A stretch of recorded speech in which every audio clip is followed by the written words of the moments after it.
አምጡት ነው የምንባል ሁልጊዜ። የኛ ነገር ግፍ ነው እኮ። 50 አለቃውን 50 ወታደር አስከትሎ ያንን ጠጉራም ወገቡን በጠፍር የታጠቀ ተሎላችሁ አምጡልኝ አለ። አልጋው ላይ እንደተኛ ወታደሩላ የ50 አለቃ ሄደ እየተምዘገዘገና አንተ ነቢይ እግዚአብሔር አለ። ተራራው ላይ ሆኖ ነው የሚያየው። ሶታችን ወታደሮታችን አንተ ነቢይ እግዚአብሔር ሆይ ንጉሥን አውረድ ይልሃል። ኤልያስም እንዲህ አለ፣ በእውነት እኔ ነቢይ እግዚአብሔር ከሆንኩስ፣ እኔ እግዚአብሔር አገልጋይ ከሆንኩስ ከሰማይ እሳት ይውረድና ይብላችሁ አለው። ያን ጊዜ ከሰማይ እሳት ወረደና 50ውን አለቃና 50ውን ወታደሮች አመድ አረጋቸው። በረከታችሁ ወይም ሰላማችሁ ወደ እናንተ ይመለሳል። ይሄ ነው የአገሬ ልጆች። እንደፈለግ አፍህን መክፈት እንደፈለግ አፍህን መክፈት አትችሉ። ምናልባት መሳሪያው ድምፅ ስለሌለው ስለማይጮህ ያሌላ ጉዳይ። መጠንቀቅ ግን መልካም ነው። መጠንቀቅ መልካም ነው። አሁንም ንጉሥ ሆይ ያና 50 አለቃና 50ውን ወታደር እኮ እሳት በላቸዋል። ሌላ 50 አለቃ ላከ ደግሞ እርም የለውም ሰውዬው።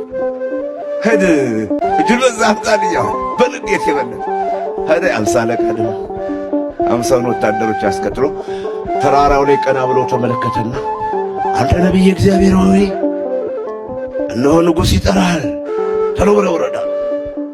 እኔስ ነቢይ እግዚአብሔር ከሆንኩኝ እኔስ በእውነት ስለ ቅዱስ ስሙ ተሰደድሁኝ። ከሰማይ እሳት ይውረድና ይብላችኋለሁ። ከሰማይ እሳት ወረደና አመድ አረጋቸው። እንዲህ አይነት ስጦታ አለ እኮ፣ እንዲህ አይነት ኃይል አለ። የአገሬ ልጆች ሰውን አታቅሉት፣ ሰውን አታቅሉት። ነገር ዘራችሁ እንዳይጠፋ ነግሬያችኋለሁ። እንዲቀልድ አይደለም። አለመተዋወቅ ያላወቁ አለቁ፣ ያላወቁ አለቁ። እንደምን ቆያችሁ? ኖ ሰላማችሁ ይመለሳል፣ ወደ እናንተ ይመጣል። አሁንም ደግሞ እርም የለውም ሰውየው። 3ኛ 50 አለቃና 50 ወታደሮችን ላከ። ያኛው 3ኛው ምን አለ? ቀና ብሎ አይቶ ኤልያስን አንተ ነቢይ እግዚአብሔር ሆይ የመጀመሪያው 50 አለቃ 2ኛውም 50 አለቃ 100 ወታደሮች ከሰማይ እሳት ወርዶ እንደበላቸው አውቄአለሁ። ከስከ ወታደሮቹ መሬት ላይ ተንበረከከና ነፍሴን አድናት አደራ፣ ነፍሴን አውጣት አድናት አደራ። የመጡት ሁሉ አመድ በልቷቸዋል። አመድ እንዳልሆን በከንቱ እንዳልጠፋልና እሱ ተራራው ነው ያለ ኤልያስ እሱ ታች ነው ተንበረከከ። እግዚአብሔር እንዲህ አለ፣ ኤልያስ ሆይ ሂድ፣ ወታደሩን ተከተልና ወደ ንጉሡ ሂድ፣ እንዲህም በለዋል። ኤልያስ ወረደ።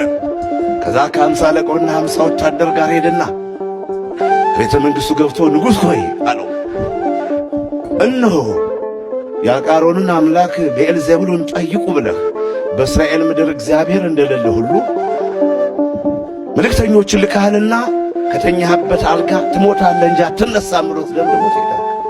እንደታመመ በዛው ሞተ ይላል። እንግዲህ በረከታችሁ ከእናንተ ጋር ይመለሳል። እንግዲህ ከገባችሁ ትምህርታችን እናቋርጠው። በዚህ ላይ